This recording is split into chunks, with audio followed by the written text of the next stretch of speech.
अब बात एक और बड़ी खबर की करेंगे, क्योंकि इंतजामिया ने कॉलेज और स्कूल्स को खोलने का फैसला ले लिया है। और कॉलेज तो अपनी जगह खुलेंगे ही खुलेंगे, लेकिन स्कूल्स के हवाले से परेशानियां वालिदैन के लिए होगी, क्योंकि प्राइवेट स्कूल्स ने कहा कि गाड़ी नहीं, इंतजाम खुद कीजिएगा। और बड़ी बात यह है कि प्राइवेट स्कूल एसोसिएशन के इस फैसले से लोग नाराज भी बड़े आ रहे हैं, लेकिन फैसला क्या है कि वालिदैन को ट्रांसपोर्ट का बंदोबस्त खुद करना होगा। अब हमारे पास इतनी ताकत नहीं, ना ही फीस मिल रही है पिछले कुछ माह से, जो प्राइवेट स्कूल एसोसिएशन कश्मीर की हम बात आपको बता रहे हैं, जिसका ये दावा है। सरकार की जानिब से भी स्कूलों के लिए कोई खास पैकेज नहीं दिया, जिसके बाद ये फैसला लिया गया है। और इससे एक चीज और भी आपको बताएं, ये वो एसोसिएशन जम्मू कश्मीर के अंदर दर्जनों ऐसे स्कूल थे जिनकी जिम्मेदारी इस पर थी। और पिछले दिनों अदालत के अंदर भी जब 4G का मामला पहुंचा कि यूटी के अंदर 18 माह से 4G सर्विसेज बंद हैं, तो उसके लिए भी प्राइवेट स्कूल एसोसिएशन आगे आई थी और अदालत में दरवाजा खटखटाया था और अदालत के अंदर यह मामला नोटिस में लाया था, दोबारा सरकार के सामने बात रखने की कोशिश की थी। लेकिन इन सब के बीच में एक बड़ा फैसला जो धचका भी माना जा रहा है, लेकिन यहां पर इस वक्त प्राइवेट स्कूल एसोसिएशन कह रही है कि हम बेबस हैं, जो हमें नुकसान हुआ है उसका सरकार मुआवजा नहीं दे रही है, उसका कोई पैकेज का ऐलान नहीं हुआ है, बल्कि जो बच्चों से फीस हमें मिलनी थी वो भी कुछ महीनों की नहीं मिली, जिसका डायरेक्टली असर एसोसिएशन पर, एसोसिएशन से जुड़े स्कूलों पर पड़ा है। इसी पर बात करने के लिए हमारे साथ जीएम वार साहब इस वक्त हैं, प्रेसिडेंट है प्राइवेट स्कूल एसोसिएशन कश्मीर के। बहुत शुक्रिया वार साहब ज्वाइन करने के लिए। 37 से ज्यादा स्कूल, बल्कि इससे भी बड़ी तादाद बनती है। वार साहब, आपके पास एक बड़ी जिम्मेदारी थी पूरी कश्मीर वैली के अंदर, सेंट्रल कश्मीर से साउथ और नॉर्थ में, लेकिन क्या जरूरत पड़ी कि आज आपने कदम पीछे खींच लिए? देखिए, 2 सालों से स्कूल बंद हैं, लेकिन हमारा जितना भी ट्रांसपोर्ट है, बैंक इंस्टॉलमेंट बराबर जा रही हैं, गवर्नमेंट टैक्सेस बराबर पे करने पड़ रहे हैं, बल्कि अगर किसी टैक्स में एक दिन का भी डिले होता है तो बाकायदा पेनल्टी या लेट फीस लगाई जाती है। उसके साथ साथ ड्राइवर्स का, हेल्पर्स का या जो अलाइड स्टाफ है ट्रांसपोर्ट के साथ, उनकी सैलरी का मामला है। तो ये 10-15 दिन की बात नहीं, पिछले 2 सालों से ये हालत है कि इस वक्त प्राइवेट स्कूल इतने बेबस, मजबूर और इतने फाइनेंशियल क्राइसिस में है कि उनके लिए ट्रांसपोर्ट ऑपरेट करना बहुत मुश्किल है अगर फीस नहीं आती है।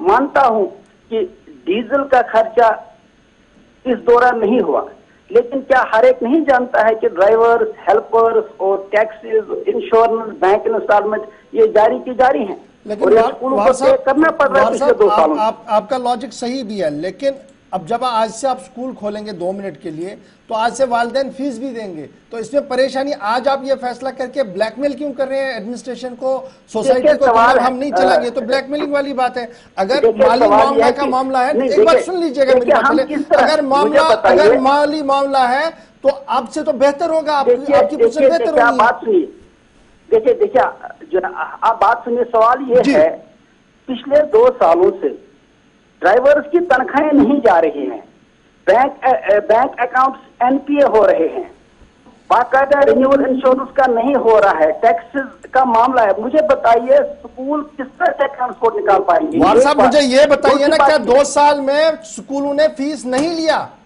35 से 370 के दौरान भी स्कूलों ने फीस लिया है। आप ये क्यों भूल जाते हैं? आपका सिर्फ एक मद काटा गया, वो भी कोर्ट की डायरेक्शन पर आया कि सिर्फ ट्रांसपोर्ट आप नहीं लेंगे। उस पर अगर आज आप ये कहेंगे वालिदैन से कि अब हम नहीं चलाएंगे क्योंकि मेरी माली मामला ठीक नहीं है, ये तो ऐसा लग रहा है कि एक जिम्मेदार शख्स की हैसियत से अब सोसाइटी को अब ये बता रहे हैं कि चलिए अब मैं बताता हूं कैसे चलाना है आपको।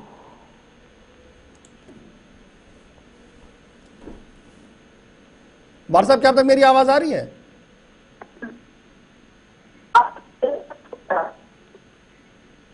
लगता है कुछ सिग्नल प्रॉब्लम आ रही है। कोशिश करेंगे कि वार साहब से बात करें, क्योंकि बड़ा इंपॉर्टेंट ये है कि जिस तरीके से स्कूल एसोसिएशंस ने ये जो स्कूलों की एसोसिएशन बनी है, प्राइवेट स्कूल एसोसिएशन, मुझे बड़ा एहतराम है इनका, बड़े अच्छे आदमी है ये, लेकिन जिस तरीके से बयान दिया गया है ये ब्लैकमेलिंग है मेरी नजर में। हो सकता है आप इसको कैसे माने, ये आपका राय है। मेरी जाती राय ये है कि जनाब ठीक है, 2 साल से स्कूल चले नहीं, 2 साल से क्या लोगों ने फीस नहीं दिया? बड़ा सवाल ये है। और एक जुज में अगर पिछले कई महीनों से आपको फीस नहीं गया तो ये यूनिवर्सल है, ये सिर्फ जम्मू कश्मीर के लिए नहीं है, पूरे इंडिया में सिस्टम ऐसा ही चला। प्राइवेट स्कूलों को फीस नहीं गई है 2-2 महीने भी। और फिर जो गाड़ियों वाला मामला है उसमें तो ओवरऑल इंडिया में यही सिस्टम था कि नहीं देना है जी। लेकिन ये कहना कि अब आप स्कूल खोलेंगे लेकिन हम जी गाड़ी नहीं चलाएंगे क्योंकि हमें माली पैकेज दिया जाए, ये कहीं मुझे समझ नहीं आ रहा। मुझे उम्मीद है, चलिए वार साहब दोबारा हमारे साथ ज्वाइन किए। वार साहब मैं चाहूंगा आप अपनी बात को जरा रख लीजिए पूरी। देखिए सवाल यह है कि पिछले 2 सालों से हम बार बार कह चुके हैं कि ड्राइवर्स वगैरह की सैलरी हम अदा नहीं कर पा रहे हैं। और ये भी देखिए एक ही जो है तराजू से आप सबों को नहीं तोल सकते हैं। जो इकोनॉमी स्कूल हैं, जो वो स्कूल हैं जिनकी फी ऑलरेडी कम है, जिनका ट्रांसपोर्ट वैसे भी कम फी पे चल रहा है, मुझे बताइए इन हालात में जब तो उनके ड्राइवर वगैरह की सैलरी नहीं गई, बसों की मेंटेनेंस, इसके साथ बैंक इंस्टॉलमेंट या उसके साथ इंश्योरेंस का मामला जो इसके साथ जुड़ा हुआ है, जब वो नहीं पे हो रहा तो कैसे स्कूल वाले बसें निकाल पाएंगे? एक बात। दूसरी बात यह है कि ये सबों को मालूम है कि सरकार ने कमेटियां बनाई एडवाइजर की, जो कभी सरबाहिर में कभी जो और हायर ऑफिसर्स हैं, लेकिन आज तक सरकार ने कोई फैसला नहीं लिया। हाईकोर्ट की वाजिया डायरेक्शन है कि government should take a view on this, लेकिन 6-7 महीने गुजरने के बावजूद भी सरकार का भी कोई फैसला सामने नहीं आ रहा है। मुझे बताइए, फंड लैप्स हो रहे हैं सरकार के पास, child welfare scheme, education scheme के पास इतना हजारों करोड़ों का मामला है, वो लैप्स हो रहा है, सरकार आगे नहीं आ रही है, मदद नहीं कर रही है। उल्टा स्कूल वालों को कह रहे हैं कि आपसे बिना फीस की गाड़ियां चलाइए। वार साहब मुझे एक चीज समझाइएगा, एजुकेशन कॉर्पोरेट बिजनेस बना है? नहीं, मुझे बताइए एक चीज समझाइए ना, क्या एजुकेशन कॉर्पोरेट बिजनेस है? हमारे मुल्क के अंदर एजुकेशन कॉर्पोरेट बिजनेस है, बस इतना समझाइएगा आज हमें। मुझे बताइए, अगर मेरे कहने से कि मैं कहूंगा ये बिजनेस नहीं है, क्या इससे मसला हल होगा? बड़ा आसानी होगा ना, बता दीजिए क्या कॉर्पोरेट बिजनेस है या नहीं है? बिजनेस है जिसमें बेसिक खर्चे तो हर एक पेरेंट्स खर्चा तो आपको निकलेगा ना जब आप स्कूल आएंगे। फ्री में पढ़ा रही है, 12,000 करोड़ का बजट, क्या हमारा पैसा नहीं है? तो आप पहले सरकार से पूछिए कि ये जो हर साल 12,000 करोड़ रुपए आप एजुकेशन पे खर्च कर रहे हैं, 50% से कम आपके पास बच्चे हैं, और हमारा क्या कसूर है? हमारा जो पूरा सिस्टम है वो पेरेंट्स के फी पे डिपेंड है। अगर हमारी फी नहीं आती है तो हम क्या करेंगे? हमारे पास कौन सा बजट है? हम कहां से पैसे लाएंगे? वार साहब बिल्कुल आपकी बात सही है, स्कूल को फीस नहीं आएगा तो स्कूल बंद हो जाएगा, मैं इससे मान लेता हूं। लेकिन ये बताइएगा खुदारा, क्या वालिदैन ने फीस जमा नहीं की, बस फीस को छोड़कर? देखिए, जो इकोनॉमी स्कूल है उनकी ट्यूशन फीस भी नहीं आई है पूरी की पूरी। ये इकोनॉमी स्कूल कितने हैं? चलिए ये बीपीएल स्कूल कितने हैं? वार साहब ये बीपीएल स्कूल कितने हैं हमारे पास? देखिए, बीपीएल जो हमारे पास इकोनॉमी स्कूल है उनकी तादाद अराउंड 80% है। यही तो रोना इसी बात का है। जो आपके पास सैलरियां कितनी वो दे रहे हैं? उनकी तादाद 5% से ज्यादा नहीं है।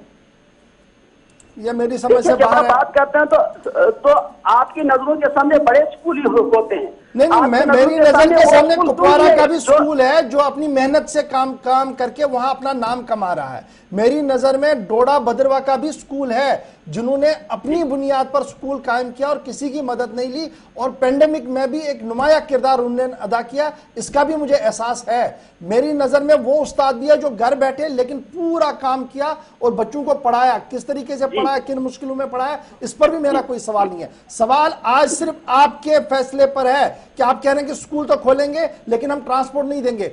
बच्चे के वालिदैन ये कह रहे हैं, वालिदैन कह रहे हैं कि भैया आप ट्रांसपोर्ट चलाइए, आपको हम दे देंगे जी फीस। आप कह रहे हैं नहीं जी, मुझे पहले सरकार से लड़ने दीजिए क्योंकि मुझे बजटिंग चाहिए, मुझे वो बात चाहिए जो सरकार हमें कह रही है। ये पूरा मामला मेरी नजर में आ रहा है।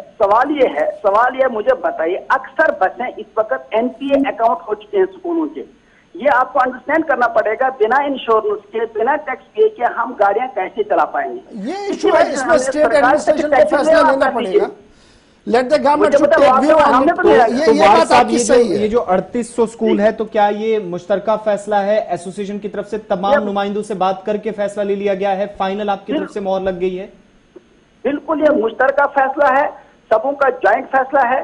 कोई गाड़ी नहीं चलेगी क्योंकि हम गाड़ियां नहीं निकाल पाएंगे। बाय द वे मान के चलिए, एक स्कूल की फी आई है 1% 2%, या कोई स्कूल निकालते लेकिन 99% स्कूल वाले स्कूल बसें नहीं चला पाएंगे। तो चलिए, बहुत शुक्रिया जी वार साहब हमारे साथ ज्वाइन करने के लिए। ये बड़ा इंपॉर्टेंट मामला था, बात हमने की है, लेकिन कुछ चीजें इनकी लॉजिक भी हैं कि इंश्योरेंस और 10 तरह की परेशानियां हैं, लेकिन जो स्कूल 10 साल 15 साल 20 साल से चल रहा है, जिसे इकोनॉमिक स्कूल कह रहे हैं, उन्होंने किस तरीके से निचोड़ा है सोसाइटी को, ये भी सबके